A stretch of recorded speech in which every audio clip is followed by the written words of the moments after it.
Welcome my dear students, myself Mansingh Rajput. Nirmal PG college द्वारा संचालित online कक्षाओं में आपका एक बार फिर से स्वागत करता हूं स्टूडेंट्स। हम आपके बीएससी पार्ट फर्स्ट ईयर में आपका पेपर नंबर फर्स्ट मैकेनिक्स यांत्रिकी पढ़ रहे थे और उसमें हम आपका यूनिट नंबर सेकंड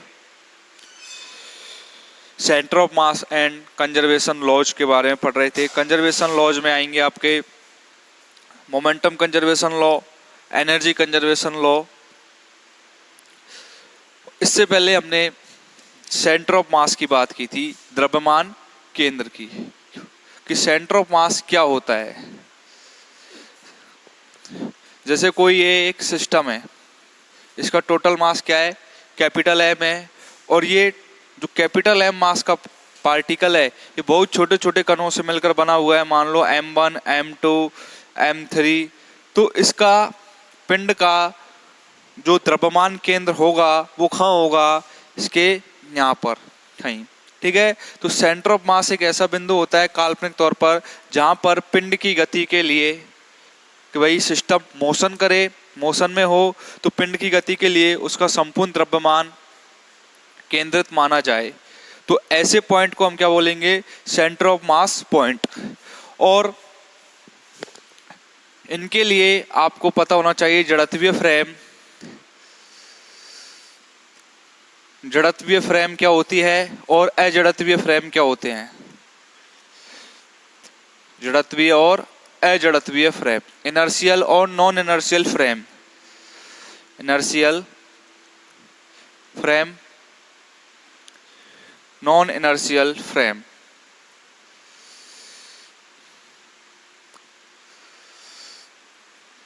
ठीक है, कि आपका टॉपिक क्या है अगला, द्रव्यमान केंद्र निर्देश फ्रेम के बारे में पढ़ेंगे। तो द्रव्यमान केंद्र निर्देश फ्रेम के बारे में पढ़ने से पहले हमको ये अवगत होना चाहिए कि आपकी इनर्शियल फ्रेम क्या होती है और नॉन इनर्शियल फ्रेम आपकी क्या होती है। जब आप यूनिट नंबर फर्स्ट पढ़ोगे इस चैप्टर का तो आपको और ज़्यादा क्लियर होगा कि भाई इनर्शियल और नॉन इनर्शियल फ्रेम क्या होते हैं। तो इनर्शियल फ्रेम की बात करूं मैं जड़त्वीय फ्रेम की, तो जड़त्व का नियम वैसे क्या होता है, यदि कोई पिंड स्थिर है तो स्थिर रहेगा और गतिशील है तो गतिशील अवस्था में रहेगा। जब तक, कब तक, जब तक कि उस पर कोई बाह्य एजेंसी के द्वारा बल आरोपित नहीं किया जाए, तब तक। तो देखो, जड़त्वीय फ्रेम वह फ्रेम होती हैं जहां पर न्यूटन के फर्स्ट एंड सेकंड लॉ क्या रहते हैं, वैलिड रहते हैं। ठीक है। और अजड़त्वीय फ्रेम कौन सी होती हैं, जहां Newton's first and second law does not valid. ठीक है। न्यूटन फर्स्ट लॉ और सेकंड लॉ क्या होते हैं, फर्स्ट लॉ जैसे F एक्सटर्नल इक्वल टू 0 के बराबर हो, कि बाह्य बल का जो मान हो वो क्या हो, शून्य हो। जब बाह्य बल का मान शून्य हो जाएगा तो हम जानते हैं कि न्यूटन की गति के द्वितीय नियम से F एक्सटर्नल बराबर क्या होता है, ma। ये किसके बराबर, 0। तो a बराबर क्या हो जाएगा, 0। और a क्या होता है, change in velocity with respect to time. तो dv/dt इक्वल टू 0। और b क्या हो जाएगा आपका, कांस्टेंट। क्या हो जाएगा, b इक्वल टू कांस्टेंट। और सेकंड लॉ F बराबर F एक्सटर्नल वापस से 0 और F बराबर क्या होता है, dp/dt, जो किसके बराबर है, 0 के बराबर। तो ऐसे P क्या हो जाएगा आपका वापस से कांस्टेंट। और P बराबर क्या होता है आपका, mb equal to constant. m क्या है, निकाय का द्रव्यमान। तो B क्या हो जाएगा यहाँ पे, कांस्टेंट। तो देखो यहाँ से भी आपको B कांस्टेंट मिल रहा है, यहाँ से भी कांस्टेंट मिल रहा है। अर्थात किसी निकाय या पिंड का वेग या फिर इस निर्देश फ्रेम में, जड़त्वीय निर्देश फ्रेम में निकाय के वेग या पिंड के द्रव्यमान के वेग में परिवर्तन के लिए कोई बाह्य बल आरोपित नहीं होगा, तब तक वह एक नियत वेग से क्या करता रहेगा, मोशन करता रहेगा। तो ऐसे फ्रेम तो क्या कहलाएंगे, आपके जड़त्वीय फ्रेम, जो न्यूटन की गति के प्रथम व द्वितीय नियम की क्या करते हैं, पालना करते हैं। इनको बोलेंगे हम इनर्शियल फ्रेम। और जहां पर न्यूटन की गति के प्रथम व द्वितीय नियम की पालना नहीं होती है वो कहलाते हैं आपके अजड़त्वीय फ्रेम। देखो इनके एग्जाम्पल जो अजड़त्वीय फ्रेम है, जो रोटेटिंग फ्रेम होती हैं, रोटेटिंग फ्रेम मतलब जो घूर्णीय फ्रेम होती हैं, जो घूर्णन करते हैं लगातार, जैसे आपने झूला देखा होगा जो ये वाला रोटेशन करता है एक्स वाई और जेड डायरेक्शन में, ठीक है ना। तो रोटेटिंग फ्रेम इसके अंदर आते हैं, ठीक है ना। और देखो मतलब क्या है इसका, जैसे मैं फ्रेम की बात करूंगा तो जो उसका एक्सेलरेशन है वो क्या हो, जैसे ए एक्स से 2 फ्रेम लूं, कोई 2 फ्रेम लूं, तो जो आपका प्रथम फ्रेम का जो एक्सेलरेशन पहले था वो द्वितीय फ्रेम के एक्सेलरेशन के बराबर आ जाए, तो ऐसी फ्रेम तो कहलाएंगे आपकी जड़त्वीय फ्रेम। और यहाँ से यदि प्रथम फ्रेम का जो एक्सेलरेशन है वो द्वितीय फ्रेम के बराबर नहीं आए तो ऐसी फ्रेम क्या कहलाती है, आपकी अजड़त्वीय फ्रेम, अर्थात उनके त्वरण में परिवर्तन ना हो। त्वरण में परिवर्तन ना होगा तो कौन सी फ्रेम होगी, इनर्शियल, और परिवर्तन हो जाएगा तो क्या कहलाएगी, नॉन इनर्शियल फ्रेम। ठीक है, क्लियर है, इनर्शियल और नॉन इनर्शियल। और हम ब्रीफ में पढ़ेंगे जब हम यूनिट नंबर फर्स्ट स्टार्ट करेंगे, ठीक है ना। तो यहाँ पे हमको जस्ट इतनी सी इंफॉर्मेशन चाहिए थी कि आपकी इनर्शियल फ्रेम होती क्या है, ठीक है। जहाँ पर न्यूटन के first and second law valid होते हैं वो कौन सी फ्रेम कहलाती है, आपकी इनर्शियल फ्रेम ऑफ रेफरेंस।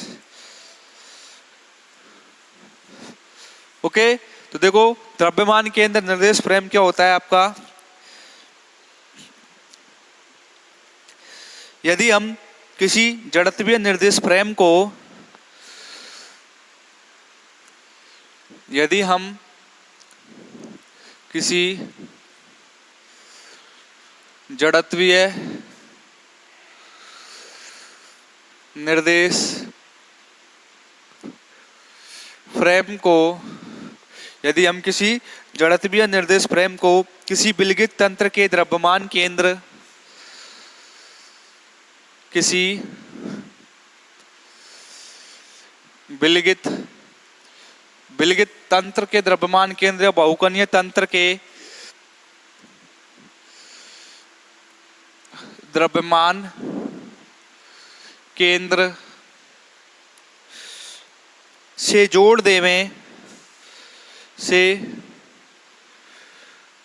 दिया जाए तो द्रव्यमान केंद्र से जोड़ दिया जाए तो उस निर्देश फ्रेम में द्रव्यमान केंद्र ब्राह्म अवस्था में होगा। तो उस निर्देश फ्रेम में द्रव्यमान केंद्र तो देखो उस निर्देश फ्रेम में द्रव्यमान केंद्र ब्राह्म अवस्था में, ब्राह्म अवस्था में होगा, ठीक है। कैसे, देखो कौन सी फ्रेम की बात कर रहा है, जड़त्वीय निर्देश फ्रेम की। जड़त्वीय निर्देश फ्रेम के अंदर क्या होता है, वेलोसिटी कांस्टेंट रहती है या फिर कण क्या रहता है, ब्राह्म अवस्था में रहता है।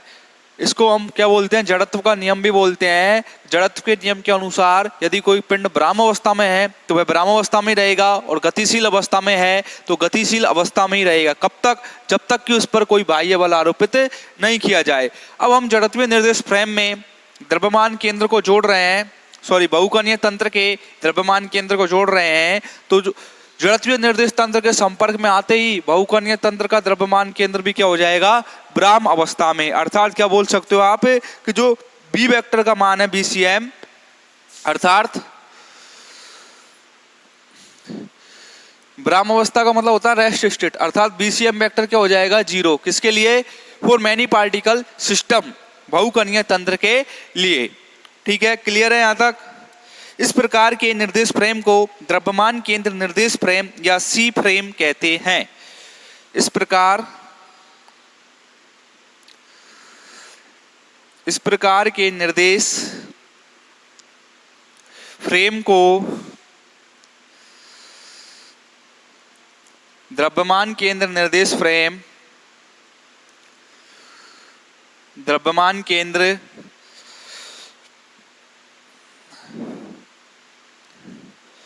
निर्देश फ्रेम या सी फ्रेम कहते हैं। ठीक है, तो ये डेफिनेशन हुई इसकी, किसकी? द्रव्यमान केंद्र निर्देश फ्रेम की, जहां पर बहुकणीय तंत्र के द्रव्यमान केंद्र का वेग क्या हो? शून्य के बराबर प्राप्त हो। ठीक है, और देखो और क्या मेन पॉइंट है इसमें। द्रव्यमान केंद्र निर्देश तंत्र में द्रव्यमान केंद्र निर्देश तंत्र में निर्देश तंत्र में कणों का रेखीय संवेग, कणों का रेखीय संवेग का मान भी शून्य होता है। द्रव्यमान के निर्देश तंत्र में कणों के रेखीय संवेग का मान भी शून्य होता है, क्योंकि P बराबर कैपिटल M BCM वेक्टर। ठीक है, और BCM द्रव्यमान केंद्र का वेग क्या है? 0 है, तो P वेक्टर भी क्या हो जाएगा आपका? P वेक्टर इक्वल टू 0 के बराबर। P क्या हो जाएगा आपका? 0 के बराबर। जो संवेग आएगा वो क्या होगा? 0 के बराबर। तो इस द्रव्यमान के निर्देश तंत्र को कभी कभी हम शून्य संवेग निर्देश फ्रेम भी कहते हैं। क्या बोलते हैं? शून्य संवेग निर्देश फ्रेम। अतः द्रव्यमान केंद्र निर्देश फ्रेम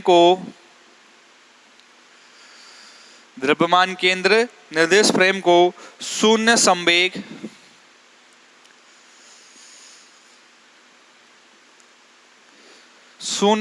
निर्देश फ्रेम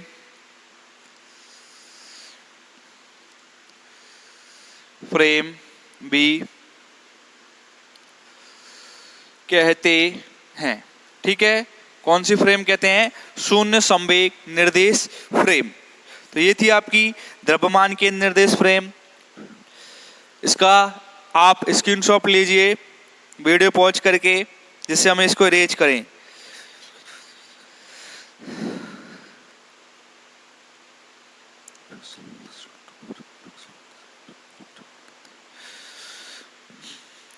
ठीक है, और एक प्रकार की फ्रेम और होती है लेबोरेटरी फ्रेम, प्रयोगशाला निर्देश फ्रेम। तो वो क्या होती है?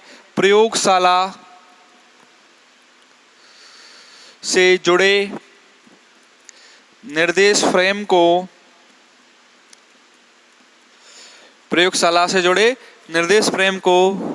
लेबोरेटरी फ्रेम प्रयोगशाला निर्देश फ्रेम कहते हैं। लेबोरेटरी फ्रेम ऑफ रेफरेंस भी कहते हैं। ठीक है, तो सेंटर ऑफ मास फ्रेम और लेबोरेटरी फ्रेम तो क्या हो जाएगी? प्रयोगशाला से जुड़े हुए निर्देश तंत्र को या प्रयोगशाला से जुड़े हुए निर्देश फ्रेम को क्या बोलेंगे आप? प्रयोगशाला निर्देश फ्रेम। और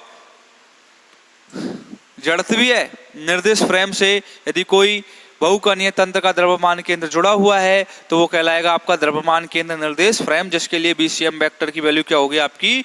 0 के बराबर। यहां तक स्वस्थ हो आप? इसका स्क्रीनशॉट लीजिए जल्दी से। देखो आगे, अब आपने टक्कर के बारे में पहले कहीं ना कहीं पढ़ा होगा, कॉलिजन, कि भाई टक्कर क्या होती है, टक्कर कैसे होती है, कितने प्रकार की होती है, क्या क्या ऊर्जा या संवेग क्या क्या संरक्षित इसमें रहते हैं। ओके, तो देखो टक्कर है अपना अगला टॉपिक। तो टक्कर के बारे में, जैसे कोई दो पार्टिकल है, उनके मध्य पारस्परिक अन्योन्य क्रिया होती है, परस्पर टकराते हैं। तो परस्पर टकराने पर क्या होगा? उनमें कॉलिजन होगा, टक्कर होगी, और टक्कर होने से उनमें क्या होगा? ऊर्जा या संवेग का स्थानांतरण होगा। तो हमको देखना है कि ऊर्जा और संवेग का जो स्थानांतरण हो रहा है वो किस वे में हो रहा है, और टक्कर आपके कितने प्रकार की होती है। ठीक है, तो देखो, कॉलिजन ऑफ पार्टिकल और बॉडीज, कणों या पिंडों की टक्कर। अगला टॉपिक क्या है? कणों या पिंडों की टक्कर, कोलिजन ऑफ पार्टिकल्स और बॉडीज।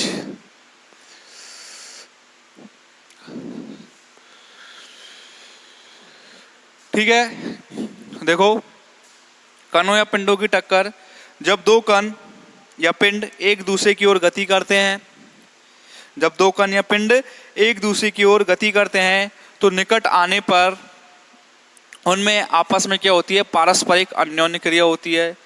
पारस्परिक अन्योन्य क्रिया से अर्थ है कि वो आपस में टकराते हैं। तो टकराने पर या तो एक पिंड दूसरे पिंड को अपनी ऊर्जा और संवेग का स्थानांतरण करेगा, या फिर दूसरा पिंड पहले पिंड को अपनी ऊर्जा और संवेग का स्थानांतरण करेगा। तो इनमें लगातार क्या होते रहती हैं, ऊर्जा और संवेग का स्थानांतरण। और ऊर्जा और संवेग का स्थानांतरण होने से हम आगे देखेंगे कि कौन सी टक्कर में तो ऊर्जा और संवेग स्थानांतरण के आधार पर ये टक्कर दो प्रकार से डिफाइन की जाती हैं। एक तो होती है आपकी प्रत्यास्थ टक्कर और एक होती है अप्रत्यास्थ टक्कर। प्रत्यास्थ टक्कर में तो क्या होता है कि कणों की ऊर्जा और संवेग दोनों क्या रहते हैं, संरक्षित रहते हैं। तथा अप्रत्यास्थ टक्कर में क्या होता है, कणों की ओनली ऑन संवेग संरक्षित रहता है, जबकि ऊर्जा का मान संरक्षित नहीं रहता है। तो संवेग संरक्षण और ऊर्जा संरक्षण के आधार पर टक्कर कितने प्रकार की होती है, आपकी दो प्रकार की होती है। तो देखो दो पिंडों की टक्कर में रेखीय संवेग संरक्षण नियम सदैव लागू रहता है। प्रत्यास्थ और अप्रत्यास्थ टक्कर में जो एक नियम हमेशा लागू रहेगा वो है आपका momentum conservation law. According to energy conservation law, टक्कर divided into two parts, collision divided into two way या टू टाइप्स, इलास्टिक कॉलिजन और इनइलास्टिक कॉलिजन। ठीक है, तो पहले हम देखेंगे, देखो दो कणों की टक्कर में, दो कणों की टक्कर में रेखीय संवेग, रेखीय संवेग का मान हमेशा, दो कणों की टक्कर में रेखीय संवेग का मान हमेशा संरक्षित,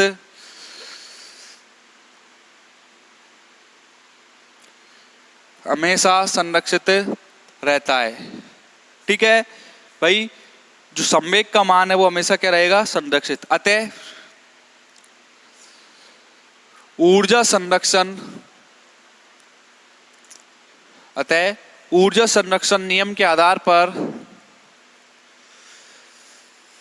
नियम के आधार पर कणों की टक्कर को, कणों की टक्कर को दो भागों में बांटा गया है। ठीक है, नंबर एक है आपकी प्रत्यास्थ टक्कर, इलास्टिक कॉलिजन।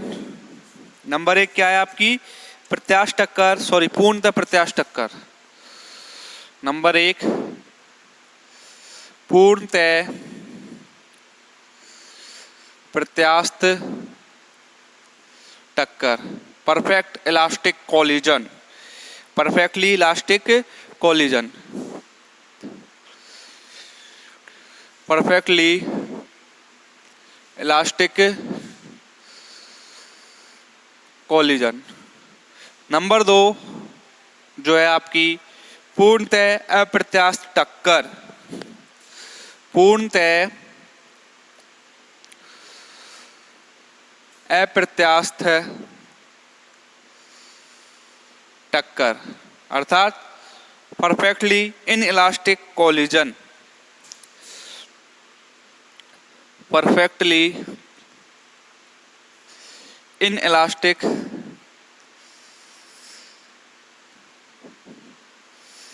कोलिजन। ठीक है, परफेक्टली इलास्टिक और परफेक्टली इनइलास्टिक। देखो परफेक्टली इलास्टिक कॉलिजन में तो क्या रहता है,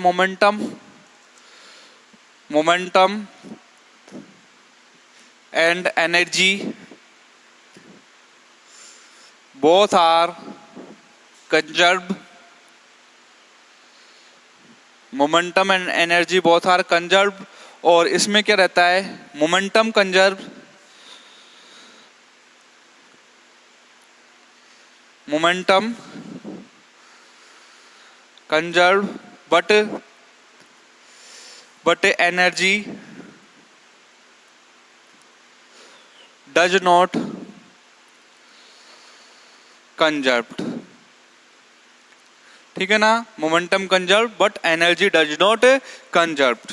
तो इस प्रकार की जो टक्कर होती हैं ऊर्जा संरक्षण के नियम के आधार पर, वो कहलाती है आपकी पूर्णतः प्रत्यास्थ और पूर्णतः अप्रत्यास्थ टक्कर। इनके बारे में हम ब्रीफ में पढ़ेंगे। तो पहले इसको बोर्ड को इरेज कर दूं मैं। देखो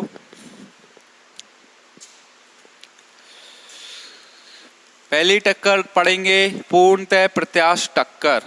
ठीक है ना, जो की पॉइंट है वो क्या है, आपको पता होना चाहिए कौन सी टक्कर में कौन कौन से कंजर्वेशन लॉ लागू हो रहे हैं, मोमेंटम कौन से में कंजर्व है, या फिर काइनेटिक एनर्जी कहाँ कंजर्व है कहाँ नहीं है, यही पता होना चाहिए आपको। ठीक है ना, तो देखो नंबर 1 पूर्णतः प्रत्यास्थ टक्कर। पूर्णतः प्रत्यास्थ टक्कर, perfectly elastic collision, perfectly elastic collision. ठीक है, देखो इसमें क्या होगा,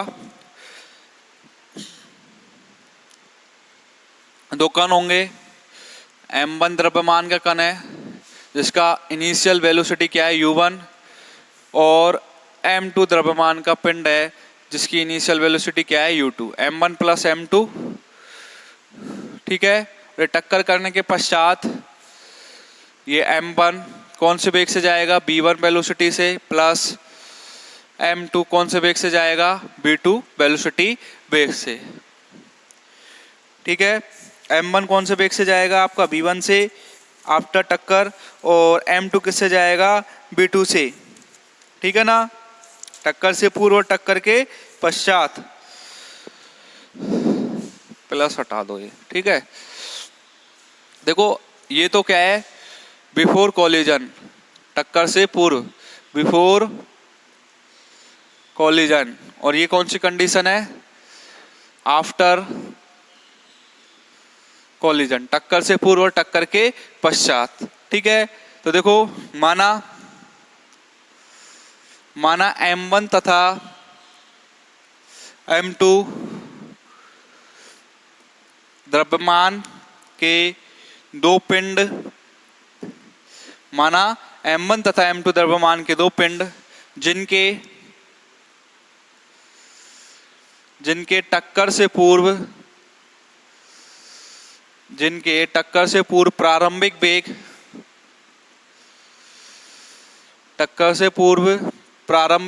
क्रम से u1 वेक्टर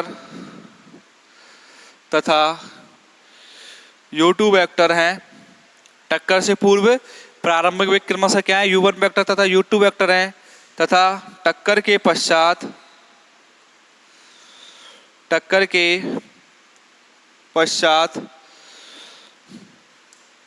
वेग क्रमशः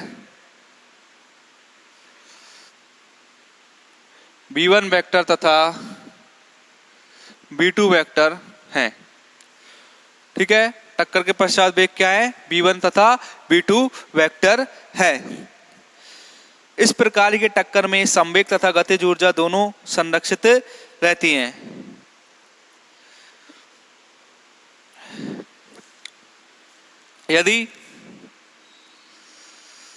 यदि इस प्रकार की टक्कर में कुल गतिज ऊर्जा, देखो यदि इस प्रकार की टक्कर में कुल गतिज ऊर्जा टोटल काइनेटिक एनर्जी में कोई परिवर्तन नहीं होता है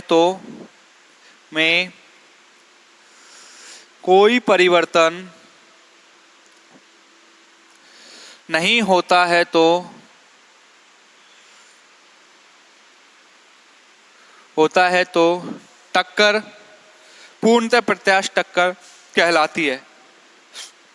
तो टक्कर पूर्णतः प्रत्यास्थ टक्कर